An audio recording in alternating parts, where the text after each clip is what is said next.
December is the month when we celebrate Computer Science Education Week and Hour of Code. So our Makerspace at Bolton is designed to give kids opportunities to do coding and robotics. We have Dash robots that the kids can code and Dot robots. The Dash roll around on the ground and can be programmed to move around the space. The Dot are more stationary, but they're similarly coded. We also have a Scratch Junior station where the kids can create games, animations, just tell stories with coding. We have a robot mouse station where they will program a robotic mouse to make its way through a maze and get to its cheese. We have an Ozobot station where the kids program tiny robots that follow a line, and you can put code into the line with color to get the Ozobots to do different things for you. We also have a couple of interactive bulletin boards for some unplugged coding where the kids can practice coding again without a screen.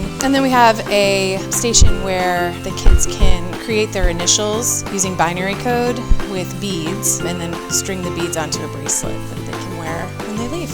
It's great to get them started young because it definitely gets them excited about the whole idea of working with code and working in computer science. It's very creative. It's a fun way to kind of get them into a situation where they may need to problem solve or show perseverance, but they're highly motivated to do so, and so it really fosters that kind of growth mindset within that context. Another thing is it makes coding really accessible for everyone, kind of demystifies it and makes it simple for the kids to engage with, and it's accessible to everybody. It's a great way to make sure that both girls and boys get exposure to coding opportunities and to make sure that that playing field is leveled in terms of access.